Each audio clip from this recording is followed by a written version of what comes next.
Assalamualaikum warahmatullahi wabarakatuh, sobat-sobatku semuanya. Gimana hari ini? Semoga semuanya dalam keadaan sehat dan segar semuanya ya. Sobat-sobat semuanya, saat ini Indonesia masih dilanda yang namanya COVID-19. Banyak kehidupan, banyak pekerjaan yang ya banyak terganggu.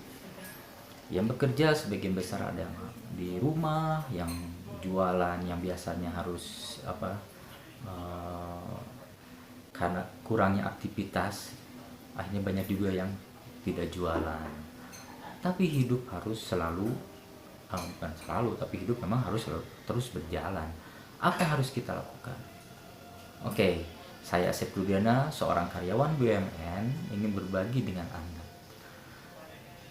Walaupun seorang karyawan, ternyata tetap saat ini banyak perusahaan-perusahaan yang mem-PHK karyawannya, sehingga tanpa disadari kejadian itu begitu tiba-tiba, tidak siap. Tapi karena apa, efek corona ini yang begitu dahsyatnya, sehingga mempengaruhi dunia kerja. Yang lagi anteng-anteng bekerja tiba-tiba harus di PHK. Yang jualan yang biasa omsetnya besar, misalnya warung nasi, tiba-tiba sekarang omsetnya sangat berkurang karena memang dibatasi aktivitasnya. Akhirnya mau tidak mau banyak orang sekarang banyak tinggal di rumah tanpa melakukan apa-apa. Dan ternyata dengan dipaksanya kita harus belajar di rumah, sering di rumah, banyak yang mengambil hikmah. Yang karyawan misalnya biasanya seminggu banyak di kantor, sekarang kan ada sebagian di shift ya, sehingga akhirnya banyak yang waktu yang santai lah di rumah. Pelajar karena sekarang tidak sekolah, tidak boleh tatap muka, akhirnya harus di rumah juga. Nah, ternyata banyaknya permasalahan baru akibat efek coronavirus ini. Orang yang tadinya bekerja kemudian dia akhirnya di PHK, padahal kebutuhannya misalnya untuk kebutuhan membayar cicilan rumah, cicilan mobil, cicilan motor masih tetap harus dilakukan. Sekarang ditambah lagi kalau misalnya sekolah, kuota mau tidak mau kebutuhan biaya semakin bertambah, sedangkan penghasilan ya berkurang. Apa yang harus kita lakukan? Nah, inilah saatnya kita memanfaatkan waktu yang terbuang ini. Banyak orang yang terpaksa harus bekerja secara online, dipaksa online. Nah, pertanyaannya sekarang, dengan begitu seringnya aktivitas online ini, apakah bisa memberikan pemasukan kepada kita atau hanya jadi biaya? Nah, kalau misalnya Anda selalu membutuhkan kuota untuk bekerja atau untuk anaknya sekolah, itu adalah jelas-jelas biaya. Tapi nah, dengan kegiatan aktivitas online, apakah bisa menjadi menghasilkan uang karena kita sekarang sering di rumah? Itu pertanyaannya. Nah, sekarang banyak orang akhirnya beralih kegiatannya ke online. Yang bekerja sekarang bisa menghasilkan uang di rumah. Banyak ya, banyak orang sekarang memberikan sebuah peluang usaha. Nah, masalahnya kita nggak tahu, nggak punya ilmunya. Kemudian kalau misalnya bekerja secara online pun tetap perlu sebuah modal. Nah, modalnya berapa? Tergantung bisnis yang kita butuhkan. Nah, kalau saya seorang karyawan, tetaplah sampai saat ini pun tetap bekerja, hanya waktunya di rumah juga jadi banyak online-nya. Nah, inilah kesempatan kita mencari sebuah bisnis yang walaupun bisa dikerjakan di rumah, bisa menghasilkan besar. Kemudian produknya juga banyak dibutuhkan buat kita sehari-hari. Gitu. Dengan beragam peluang bisnis yang sekarang ditawarkan secara online, mau tidak mau kita juga harus berpikir realistis, berpikir efektif lah maksudnya. Bisnis apa sih yang sebetulnya cocok?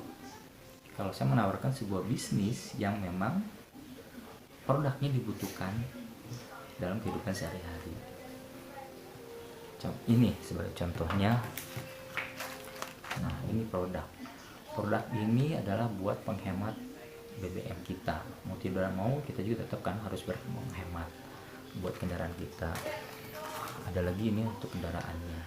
Nah, dengan memakai ini betul itu adalah sebuah biaya tambahan.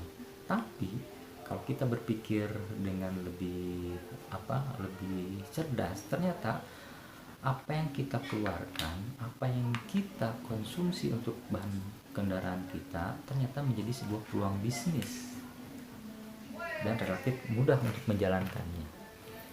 Itu banyak banyak bisnis, anggaplah bisnis konvensional seperti kuliner, kita harus punya booth. Sekarang untuk bikin booth juga kan mungkin butuh 2 sampai 5 juta, kita harus jalankan setiap hari. Ada yang misalnya kita ternyata tidak punya kemampuan untuk menjalankan bisnisnya, apa jadi?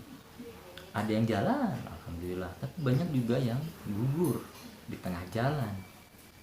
Nah, untuk memulai lagi pastikan perlu modal lagi, harus dari nol lagi, bekerja, dimulai lagi ya, dibangun lagi.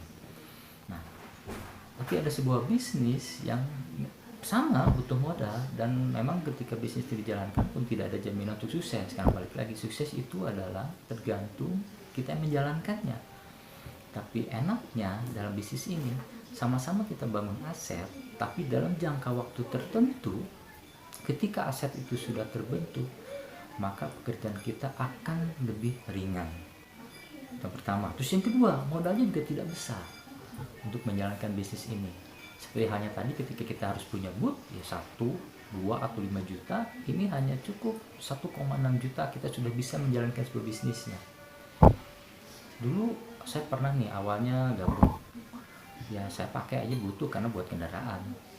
Saya jalankan, tapi karena kesibukan pekerjaan, akhirnya saya start dulu nih. Saya biarin beberapa bulan. Apa yang terjadi teman?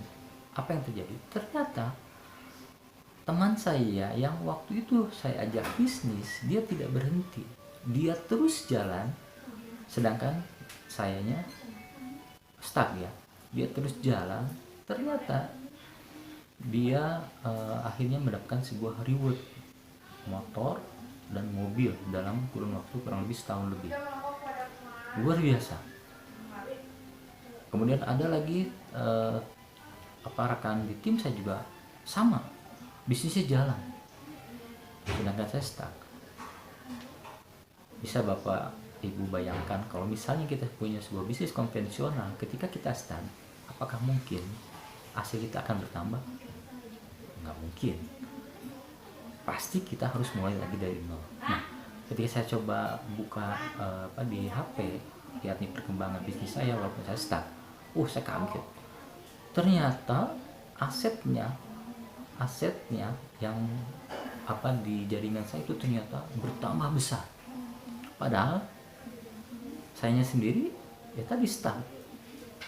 Artinya apa? Ketika melihat itu, saya kemudian timbul kembali semangat untuk memulai lagi. Dan dari situ bisa saya ambil kesimpulan, saya tidak harus memulai dari awal. Karena waktu itu saya sempat bergerak dulu, kemudian saya stuck, tapi ketika saya akan memulai lagi, saya tidak harus mulai dari nol, dan saya tidak harus mengeluarkan modal lagi. Itulah hebatnya bisnis jaringan. Makanya Bapak Ibu, ini adalah sebuah informasi. Barangkali masalah Bapak Ibu, keterbatasan modal, keterbatasan waktu, bisa terjawab dengan sebuah bisnis, yaitu bisnis jaringan. Balik lagi, betul capeknya sama di awal, harus bangun dulu, tapi dalam kurun waktu 1, 2, 3 tahun, maka Bapak Ibu bisa mempunyai tim yang besar. Asal tadi tidak berhenti, karena tidak ada sukses yang tanpa kerja keras, tidak ada sukses yang instan. Sukses itu harus diperjuangkan. Makanya Bapak Ibu, kalau misalnya Anda tertarik dengan sebuah bisnis jaringan, silakan inbox ya. Jadi bisnisnya adalah ada harapan.